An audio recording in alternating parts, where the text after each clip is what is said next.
everybody, and welcome back to the Reaction Therapy Podcast channel. Today, we have a pretty cool interview we're going to look at.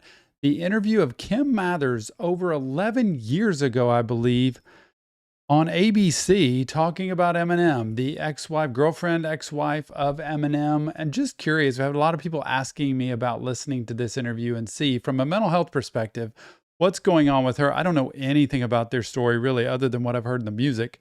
And I'd just be curious to see what she's got to say. If you have comments, feedback, let me know the story. You know exactly what's gone on with her, with them, and how much of what she's saying is completely accurate versus just her opinion. And what else do I need to know to fill in the blanks? I cannot wait to hear what's going on here. If you want more reaction therapy, go over to Patreon or YouTube.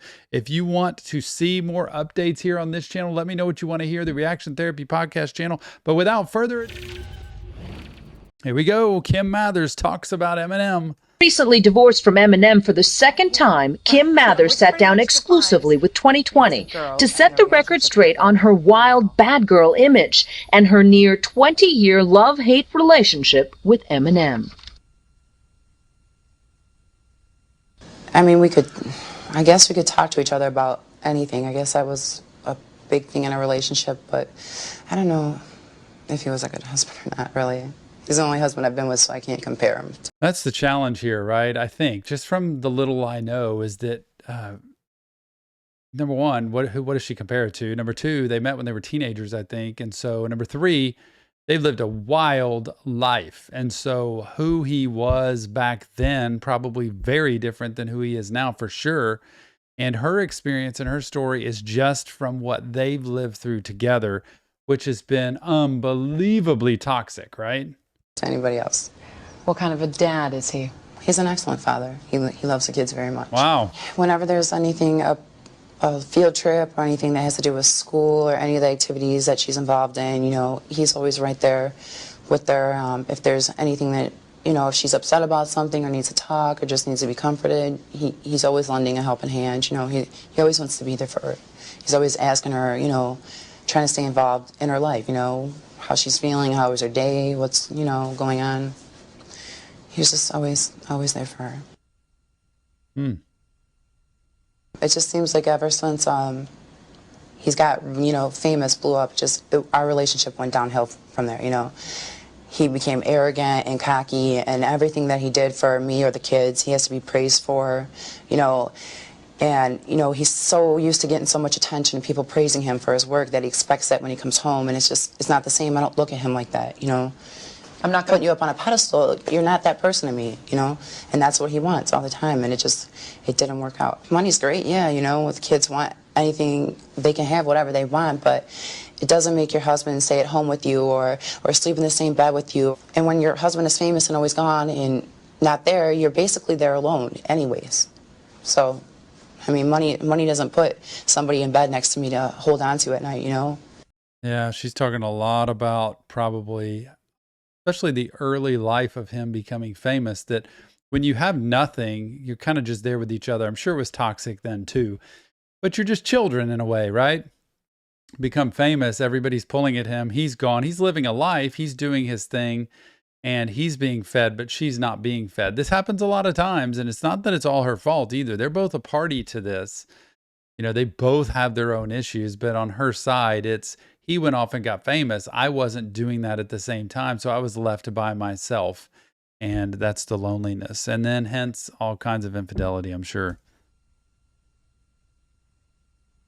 Do you think the affairs that you had to do more with the loneliness or in some ways of getting back at him for not being there? I just really wanted attention and love from somebody, you know. I was lonely and I didn't have very good self-esteem, you know.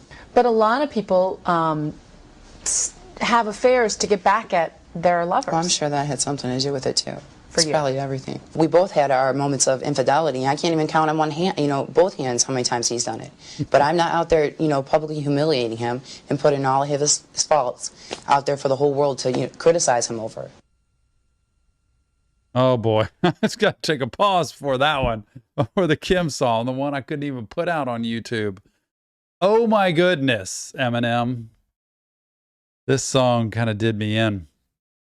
But they were young. They were inexperienced. They were insecure. There was a lot of toxicity. They had poor family backgrounds probably with this, but really too much, too soon, too quick to just not getting any help at all. And here we go.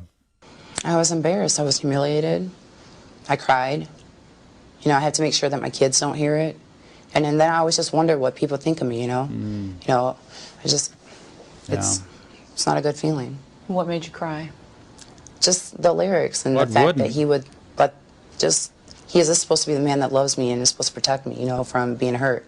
And here he is completely and totally disrespecting me in the worst way possible in front of millions of people. Yeah.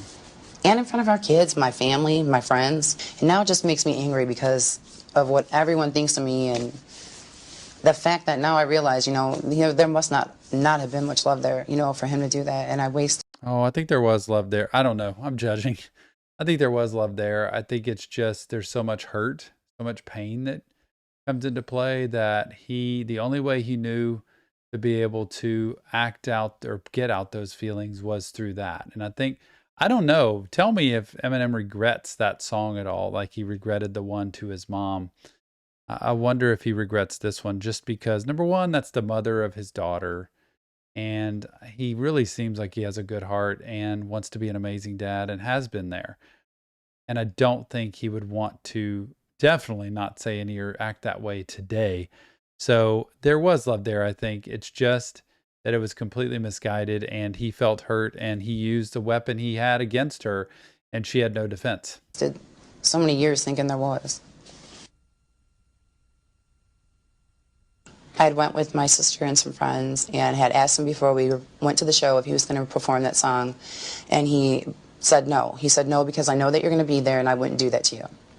And I was there in the middle section on the main floor, and sure enough, he decided to do that song and not only perform the song but use blow-up dolls to reenact like me being choked and just disrespectful things to the blow-up doll, and then threw the doll into the crowd. Like, for him to do that in front of thousands upon thousands of people, knowing that I'm out there and just watching everybody else sing the words and laughing and jumping around in like approval of I couldn't take it. I don't know. That's complete spite. I mean, especially knowing that you're going to be sitting, you know, in the front row right there. And I immediately left after that. You know, I got into a car accident on the way home. I was so upset. And I made it home, and I could not gather my senses. And I went upstairs in my bathroom and I slit my wrist and ended up in the hospital. Especially their father, you know, somebody who is supposed to teach them respect and I don't know. I don't appreciate what he's written in the songs about me. I don't appreciate them being played around our children, and I'm sure it doesn't set a good example for him, especially, you know, letting them believe that it's okay for a man to disrespect you like that in any way is not acceptable to me. That part I do agree with. Like, there's just nothing, especially when it comes to children. They don't ask for this. It's not fair. It's not right. Having them pick between parents and having them hear what you really think like that about another parent, especially when you're performing it. So that part, and I think today he would say, I really regret. I wish I had not have done that. Whatever I need to say, I can say privately to her, but I don't need to be putting that out in public like that. And that speaks to immaturity. And when you grow over time, you realize, you know, I did that. I was not in the place I needed to be in life. And so as I grew, and I can't imagine Eminem saying, yeah, that was really great. I think it was perfect that I did that. And I think it's okay that my daughter hears that. I just don't think he would say that. And to disrespect you like that in any way is not acceptable to me. So tell me how you guys got back together. So you said you went into rehab and you were away from the kids. And at that point, where did the kids end up? How did the kids? The kids were with Marshall, and he had full custody. He had full custody of the kids. Did his parenting draw you to him at all? No. Did his being responsible though while you were away make you admire him a little bit?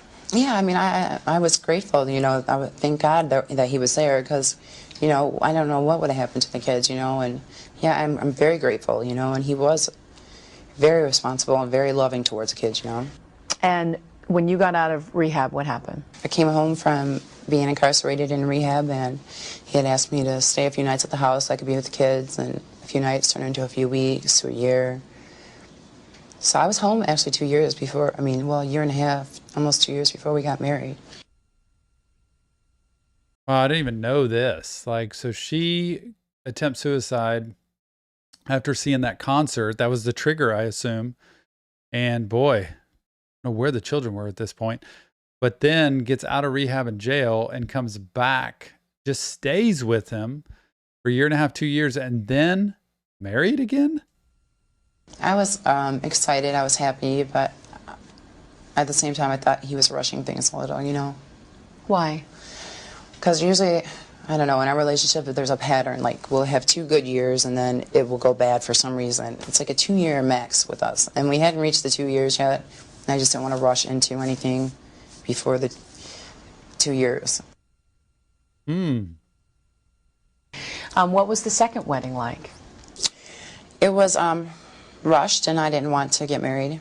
He had said pick a date, and I said, well, let's wait a while. And he basically said, you either know now and we can set the date, or you can just take your stuff and go, because if you don't know right now that you still want to be with me, then you're never going to know. So you got married for the second time. Yeah. Lovely candles and flowers. It was a beautiful wedding. Describe it for me. I had the big dress, and all of our family and friends, and the kids read, and they were all... Very interesting, because I wonder if their first wedding had hardly anything because they didn't have anything back then. And when they got married, and then the second wedding, they had everything. So they do it kind of like a first wedding. Beautiful. He had our kids read at the wedding, It was gorgeous. It was beautiful. I loved it. I loved every minute of it. But shortly thereafter, things went wrong. Yeah, he left our home February 25th. He actually physically left the home. What happened? There was a disagreement between me and his brother. About what? Inappropriate behavior that his brother had, yes, and that's what it was. And then the next morning, there was a note in the bathroom that said, I'm going to the other house, I need to clear my head. I'm still confused about the whole thing. Wow. It's Inappropriate behavior. I wonder what happened with his brother that she was upset about. baffling to me. It's baffling to me, too. He didn't even come around for a month after that. Like, he didn't come see the kids. He wasn't calling me. He didn't return phone calls. I didn't know what the heck was going on. And then his attorney's assistant comes to the door and serves me papers. Did he break your heart?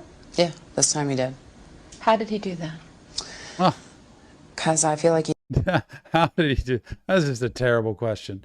Like, that's not a good question. Like, how did he do that? Like, the obvious of what's gone on with them, I think it's twofold for her. Number one, she believed it might be better. But number two, how could you believe it might be better knowing the pattern of behavior that, hey, I think she felt desperate. I think she felt alone. I think she felt like the only way she could keep going is to stay connected to him. And I do think deep down she probably loved him because they were together since the beginning and wanted to be able to keep them together. But I think for him, it's just too toxic. It's too much for him to handle. He just used me this time. He used me, and he didn't just hurt me this time. He had our kids read at our wedding. And then, 40 days after our marriage, he walked out because of an argument with his brother. We've made it through me being incarcerated, rehabs, different boyfriends and girlfriends, and an argument with his brother was enough to leave. There has to be something else going on. I just don't know what it is. I've never went public with anything personal of his. I was always I didn't want to because I always thought in the back of my head, I know we're going to get back together, and if I do or say anything, for the world to hear or to know, I was afraid that, he wouldn't be able to forgive me for that and that we wouldn't be back together. And I always held on to that and never wanted to ruin that. That's kind of that piece of what I just said is I think she does love him and she's been tied to him and didn't want to do anything to completely end everything. But I think obviously at this point, I'm guessing this was it for them. And now? Now I know that it was not meant to be, and there you go. I don't have feelings for him like that anymore. In a statement to 2020 released through a spokesperson, Eminem says, "For the sake of our children that we raised together, I have made a decision to not participate in matters such as Kim Mathers talks about Eminem. That was a long time ago. I don't know what, I'd love to know the past 10, 12 years of what has happened between them. If you have feedback and information about it, let me know. Fill in the gaps of this story. And please let me know what's happened since then. And is there another interview with either one of them that we could look at and see what's happened since, or if there's Eminem's side to any of this? I just don't know, but I would love to hear. Give us your comments, feedback, insight. Thanks. Subscribe to the Reaction Therapy podcast channel and stay tuned because we have more in terms of content and feedback and videos to come. Thanks so much for being here. We'll see you on the next Reaction Therapy podcast.